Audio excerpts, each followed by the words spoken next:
Sister Miria watched on, a rare hollowness filling her heart as she bore witness. The other members of the hospital are moved in a frenzy around the medical bed, attempting to do whatever they could with what meager power they had left. But Miria was 150 years old, and she had seen this before. But never on one she looked upon with such veneration and respect. Ishtara Ordain lay in the center of all the activity, eyes closed, her chest rising and falling in small, shuddering contractions. Contractions which grew shallower and shallower with each breath. Her wrinkled face was ashen, her arms and legs bandaged, her chest armored in a thick cast. But Miria knew it would not be enough, not nearly enough.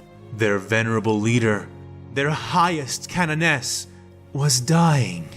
Her bones were broken, discoloring wounds spotting her paper-thin skin all over where it was visible, with only her face remaining unmarked by any strike, save for that dealt by time. Even if Miria could salve her mistress's internal bleeding, even if she could mend her broken bones directly and with a snap of her fingers, she knew it would not save her. Not now. Ishtara was ancient by the standards of baseline humanity, and long past the time she should have taken to the field of battle. In her final fight, she had given everything, and now her withered flesh simply had nothing left to give. Every breath she took, every shuddering struggle to live she exerted, was now fueled solely by her stubborn will, and no will was endless. No will, save that of the Emperor. The thought had the senior hospitaler turning her head away, her eyes meeting the closed, golden eyelids of the master of mankind. The mask of the Emperor lay near its bearer's bed, placed upon a cushion on a table only 3 feet away. Serene and at peace, it struck her just how similar their two expressions were to each other now.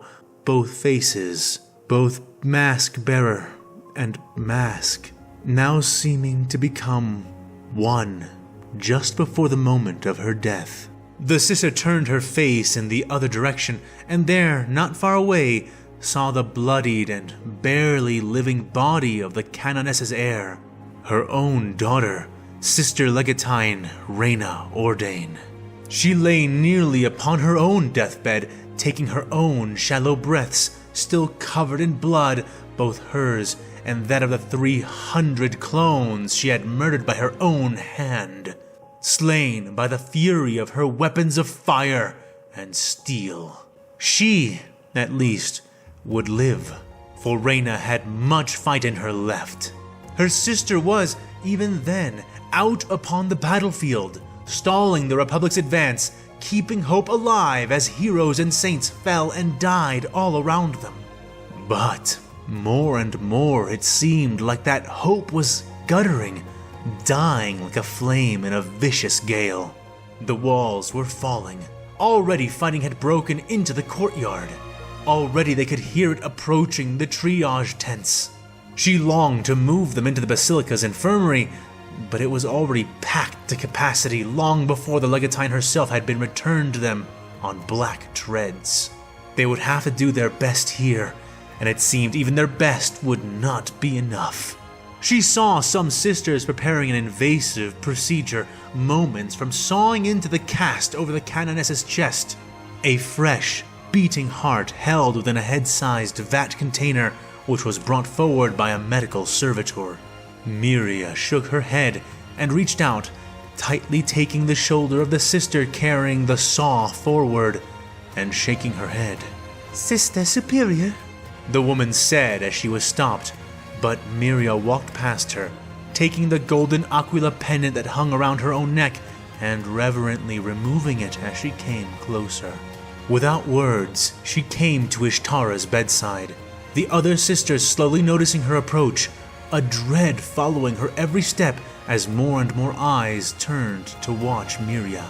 No, Miria, you cannot, said Sister Yennefer, standing in the way between the approaching senior sister and the faltering form of their canoness. Stand aside, sister, Miria said, her words heavy with the sorrow of her own duty. It is not yet time. We can still... The younger sister began to say, We can still waste more time and more resources, but we cannot save her, and doing anything else in vain would be the height of neglect for our duty. Attempting that kind of heart replacement surgery will only kill her faster. So, stand aside, sister, said Miria, eyes soft but voice firm. I cannot, Sister Yennefer cried, tears spilling from her eyes. I swore to protect her life, she went on. We all swore it, but her life is not ours to keep. The Emperor is calling our canoness home. She is a bride of the throne. We cannot keep her from his side. Memento mori, sister. This was inevitable, Miria explained, and in response, the younger Hospitaller fell to her knees, losing her strength as she began to weep. Other sisters helped her out of the way, and the senior among them continued to the bedside of her beloved leader.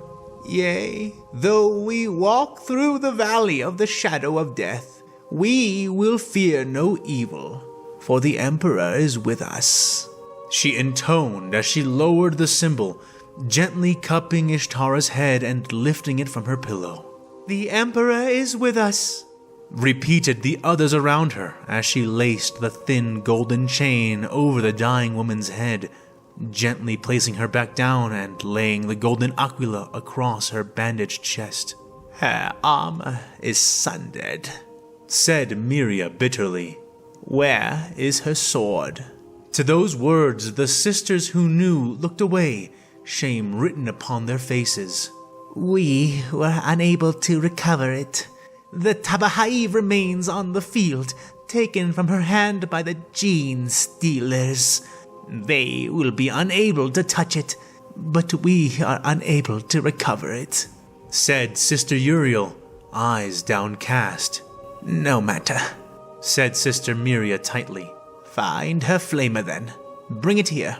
I shall not see her pass into the Emperor's embrace unarmed, she ordered. Two of the sisters nodded and departed to seek her unused armaments, soon returning with the canoness's hand flamer, handing it to Sister Miria, who, in turn, took the bandaged and cast-heavy hands of the canoness and placed them over the weapon, resting both on her stomach below her chest. Ishtara still breathed, her breaths quickening for a moment, feeling the familiar sensation of her instrument of death, her lips seeming to almost quirk in response, though it could have been Miria's imagination.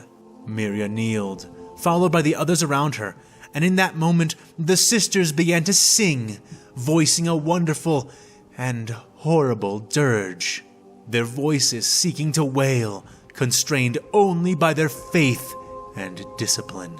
It was a short ode, for they had duties to attend, but they sang it with all their hearts and all their souls. When that moment had finished, it was filled with brief silence before Miria stood once more. All right, everyone rise. We cannot let sorrow forestall duty, she said, and at the command, the other sisters scattered, redoubling their efforts to save those they could, while none remained to tend to their dying leader. But Miria had barely performed 2 blood transfusions before something else filled her attention. A desperate scream, and then not one but many, voiced by the throats of sisters and soldiers alike. A shadow fell over the tents, over the entire compound, and the wailing of terror and panic only grew more intense. The healing sisters around them paused, fear filling their eyes, pouring like poison onto those recently opened wounds they felt in their hearts. Miria could not allow it. Faith, sisters. We must keep the faith. Sister Emera, Sister Gloria, with me, she said, indicating to two of the battle sisters who had been left to guard the mending of the Hospitlars. They marched beside her, ceramite boots loud upon the ground as they strode to either side of the senior healer, all of them making their way to the frontmost tent flap and casting it open, stepping into the world of panic and death that awaited them beyond. The gates were breached. Rebels and heretical Xenos monsters were pouring into the courtyard, held at bay by a patchy defense composed of those guardsmen who had been waiting to hold the line. But the numbers of the rebels were bolstered by the white shells of the replique slaves of the Republic, and the protection provided by the Ishtara Militarum was a near thing indeed. Soldiers fired from both the defensive lines and from the tops of the walls, down into their own perimeters, fighting and dying to maintain the borders between the Basilica and triage tents just outside it and the now compromised walls. But these were not the factors that were sowing panic among the men and women of the Imperium. These were not the enemies casting them in damned, cold shadow. Miria and her bodyguards looked up, eyes widening like saucers as they beheld what hung above them. Merciful Emperor, breathed one of the battle sisters, the sky having been devoured by the hulls of 3 enormous arrowhead-shaped ships. The Republic Navy had arrived. They had not been stopped or staunched, and now the steel bodies of their heretical machines filled the air like portents of Armageddon itself. Their docking bays opened, yawning wide to expel swarms of attack craft and troop carriers, which buzzed and warbled in the air, akin to a plague of locusts, and falling upon them just as ravenously.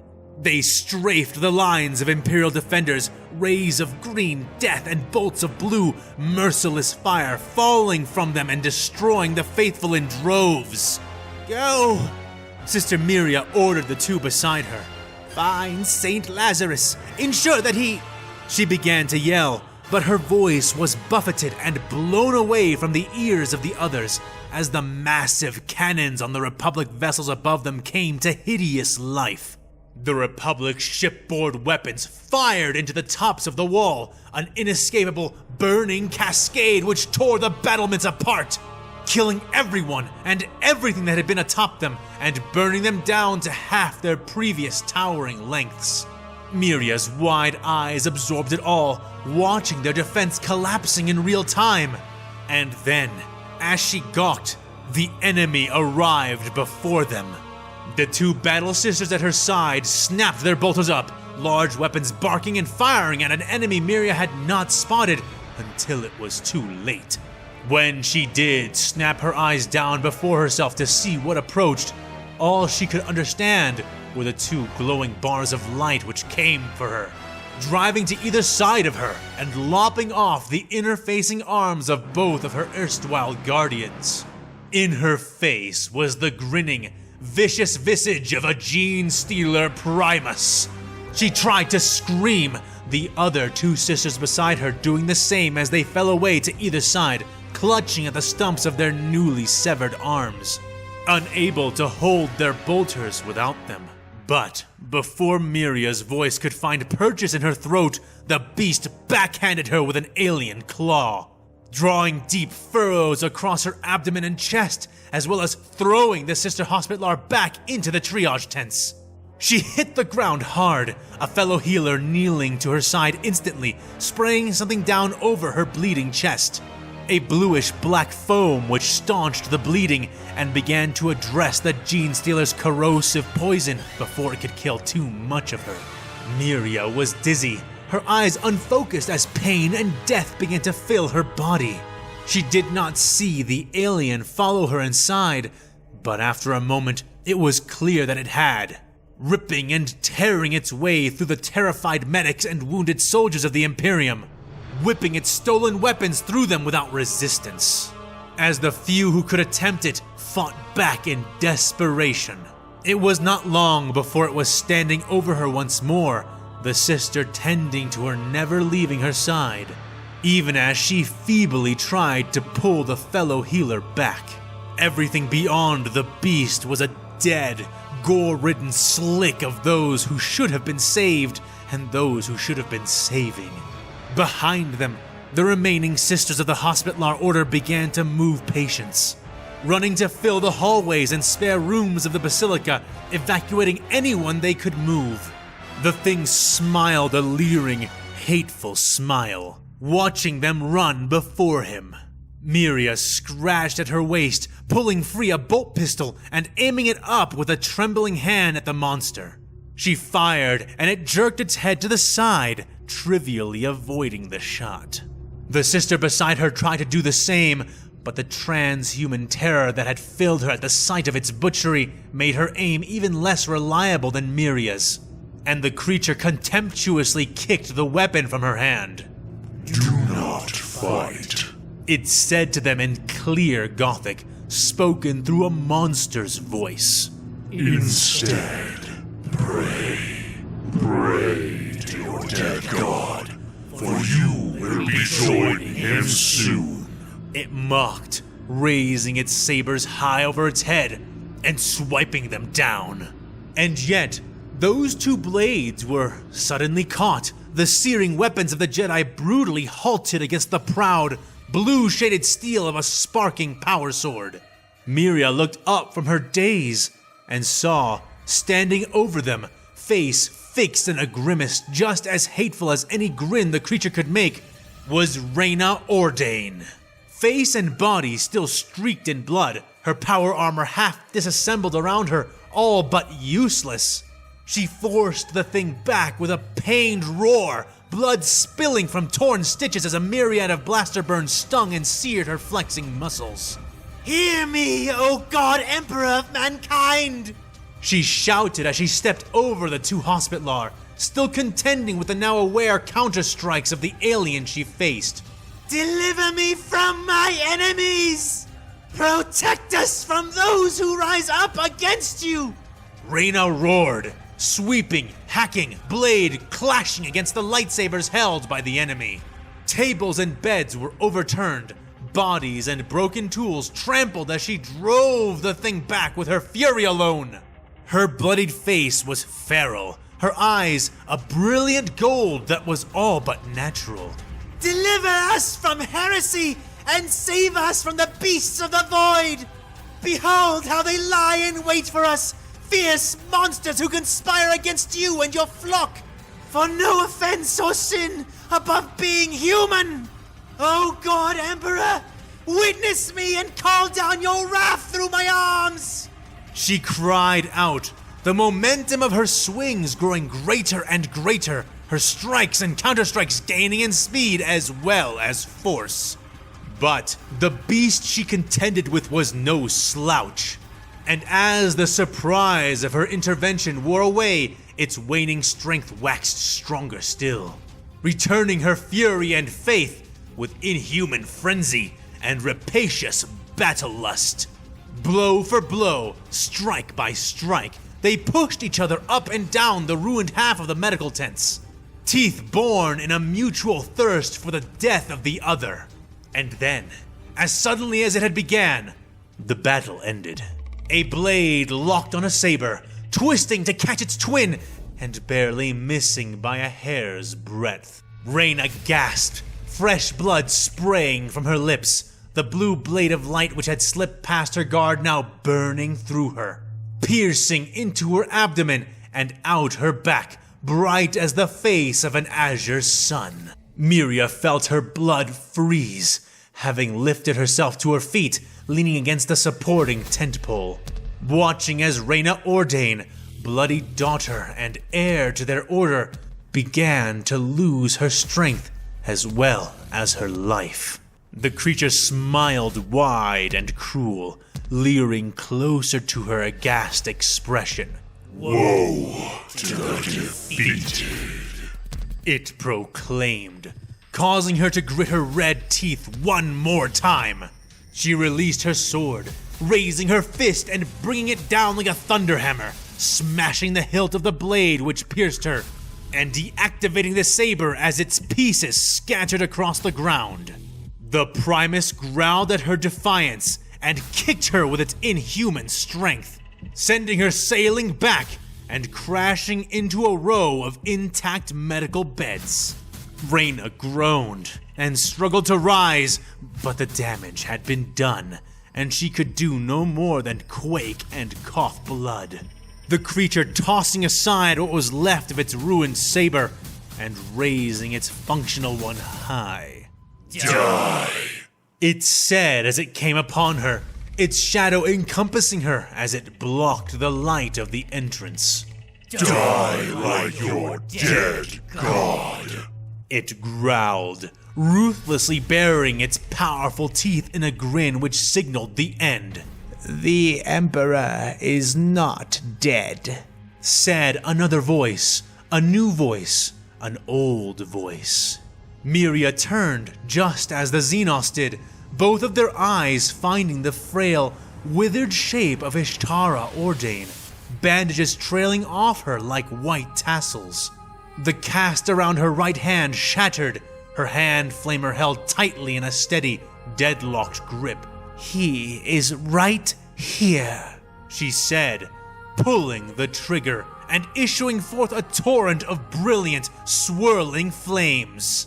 The beastly butcher howled as its body was captured in fire, saving itself by crouching to the ground, forcing Ishtara to cease the torrent, lest it pass her target and roast her own dying daughter. As Ishtara ceased her fire and aimed her weapon up, the beast scrambled across the ground like a titanic roach, moving far faster than it had on two legs, screeching pain as it ran across the floor.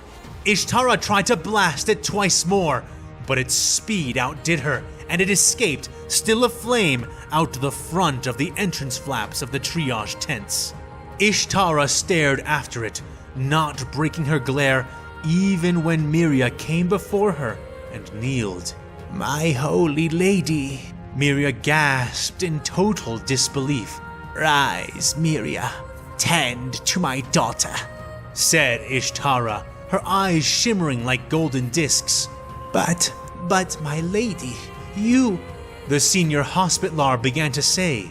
I am dying, said the ancient warrior mistress of their order. But my duty is not yet done. The Emperor demands one last service from me before I go to his side, she said as she began to stride forward on stick-thin limbs. And just like that, she disappeared through the entrance, out into the courtyard, and Miria could not but whisper her awe before running to reach Reina herself, all the while muttering holy words.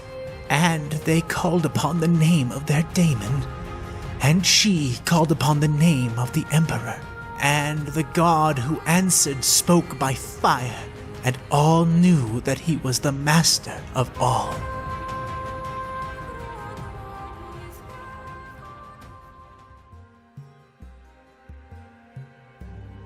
Givona was shocked, truly. She had known Combier's armor was strong.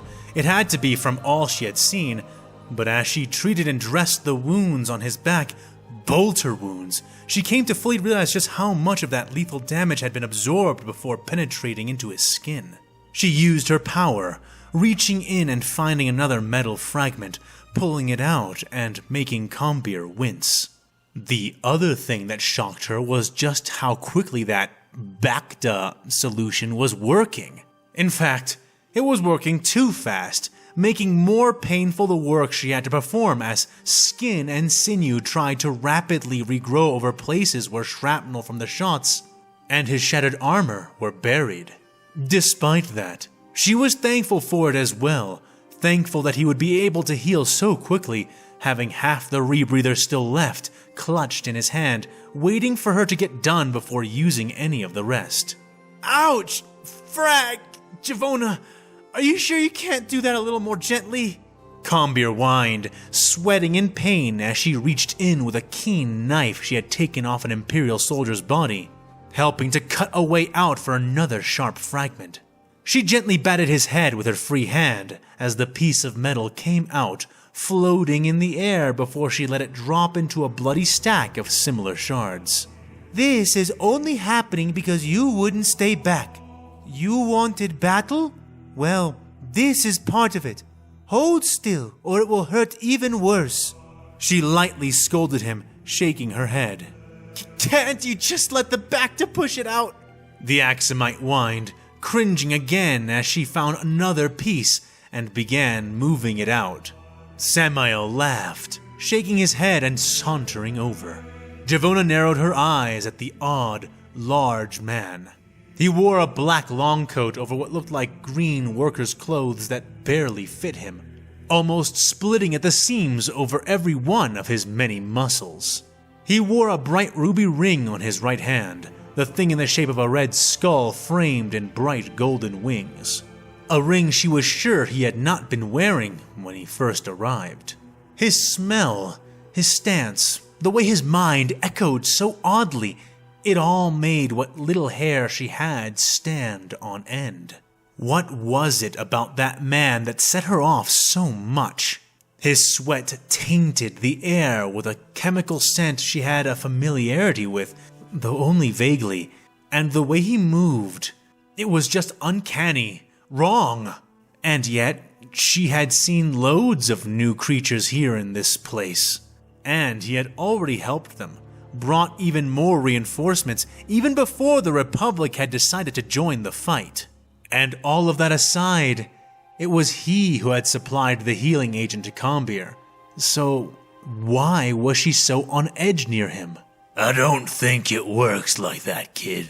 Sure, this juice might push out a few splinters, but what you got in your back is a bit more than that, he said as he squatted down next to them, pulling out a half-empty carton of cigarettes and using both hands to shake the remaining sticks out.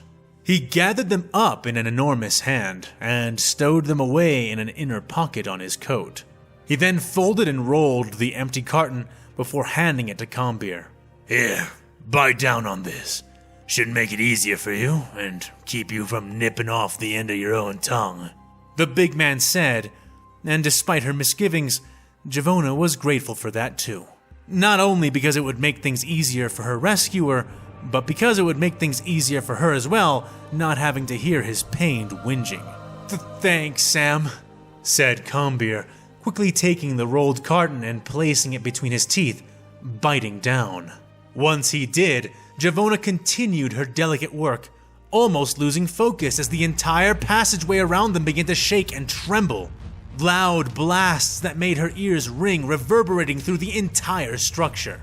Samael took either side of his wide black trench coat, covering them with his bulk as dust and detritus fell from the ceiling, keeping it out of Combeer's wounds. What is that? Javona cried out. If I had to guess, I'd say it's the Republic, the big man answered.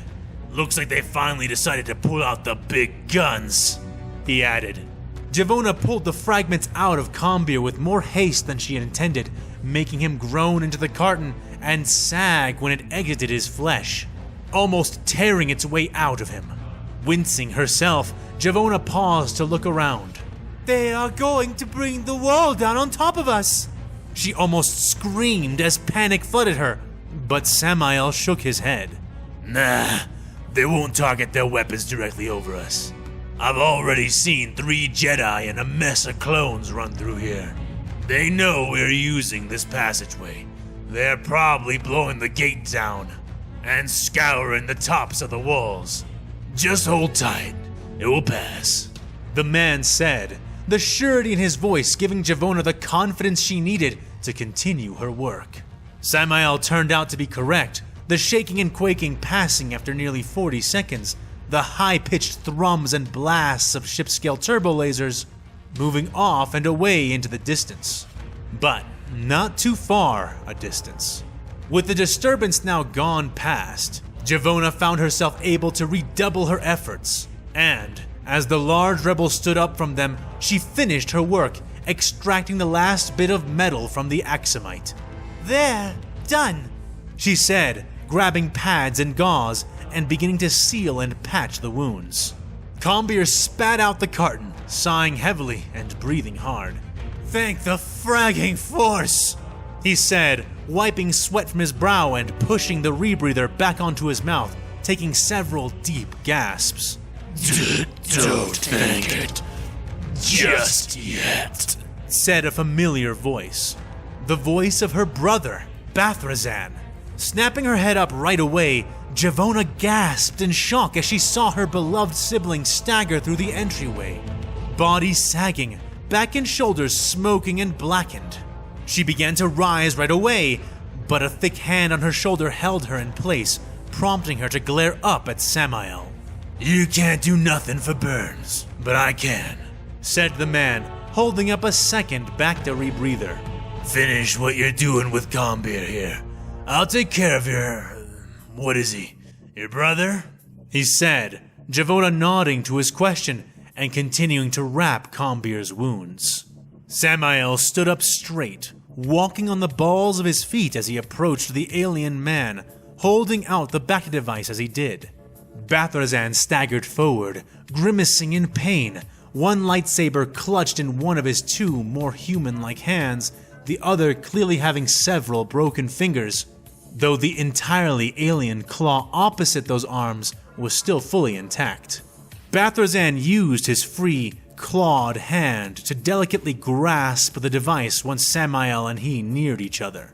But Samael did not release the rebreather, the Primus tugging on and almost tearing it, looking up with a confused, quizzical expression. Again, Javona felt it. Something was wrong about this man. But she did not feel it strongly enough, not until she heard what Samael whispered to her brother. A whisper which still made it to her ears and froze her alien blood. "Not even here, on this frozen silver rock, will you escape his eyes." The large man growled, his face creasing with lines which transformed his expression from a passive one to a passionately vicious facade. "Nor his judgment." Bathrazan's eyes widened, his claws opening, single remaining lightsaber activating. Javona opened her mouth, beginning to scream a warning, power flowing through her eyes, attempting to throw her brother back. But none of it was even remotely fast enough to stop Samael. The ruby ring on his right hand, the same hand he had been using to hold out the rebreather, shone like the sun, flaring bright red as it instantaneously expelled a stream of energy. The lethal torrent of a las cannon bursting forth from the unassuming digital weapon. The ring blew apart in the process, but Bathrazan was atomized in the same instant. His limbs and head falling away as his entire torso was torn apart at the molecular level. And the man called Samael was not even done yet. Javona was halfway through her scream when she noticed what he had been doing with his other hand. Smoothly reaching into the confines of his black coat and withdrawing a long snouted stubber. The hand cannon aimed directly at her face, even as the assassin who had taken the life of her brother continued to look forward. There was a flash, and he fired, Javona launching her mind to stop the bullet, to slow it down and catch it before it could reach her. But they were too close to each other. The attack too sudden, the loss too great for the needed focus. Binding waves of psychic power snapped and tore, the bullet rending through them on its way to her head. But something did save her, or rather, someone. Acting even before the bullet had been shot, moving on some precognitive intuition, Combeer proved himself to her again, but this time in the ultimate way. The young warrior wrapped his arms around Javona and tried to pull her back, attempting to roll out of the way with her, and taking the shot meant for her in the process. The bullet ripped open half his skull, and Javona watched as the light flickered in his eyes, still wide, still shocked, having moved before he had even understood what exactly was happening. No! Javona wailed as they fell over each other, recovering quickly, surrounding his head and face in her power, attempting to hold his scorched and damaged brains in his skull, to prevent the bleeding that was already gushing from the new, mortal injury. Combeer, don't die! I can fix this! I can... she said, trailing off, her power pulsing, skull fragments flying from the ground and back onto his face. But no mending followed, and Combeer's consciousness had already been snuffed like a candle in the wind. In desperation, she held him together, praying to her gods for the power to fix him. But there was no such power. Not from the gods she served. And her prayers were answered by something else. Throne, damn it, kid. Samael spat from behind her. She turned, eyes still glowing, the man standing 10 feet from her kneeling form, his gun reoriented at her head. Damn shame you had to waste yourself on a lost cause, he said, shaking his head before firing again. Javona winced, unable to stop the bullet without surrendering her hopeless bid to save Combeer, to preserve some part of her family. She closed her eyes, tears welling, but knew it would be over before they could slide from her violet eyes. But again, the bullet was intercepted, something she discovered when she opened her eyes once more, a dark-skinned fist placed before her, lifting away slowly and making her aware of 2 newcomers. 2 Jedi Masters. Mace Windu raised his free hand, purple lightsaber clutched in his right, releasing the smoking bullet from his force-wreathed palm and letting it drop to the ground. Beside him, Obi-Wan Kenobi swung his blade up over his head, extending his free hand towards the secret Imperial, 2 fingers pointing forward as he crouched. Samael, said the first Jedi Master, Mace's dark features twisting into a fixed glare. Samael's face soured, and he raised his gun, clutched in his left hand. General Windu, he said in return, taking a step to angle his body as he faced the 2 interlopers.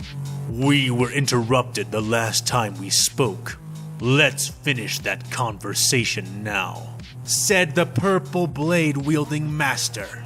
Samael gave a shallow nod, extending his free hand out, no longer holding the rebreather, and prompting a new weapon to fly out from his cloak and land firmly in his grip.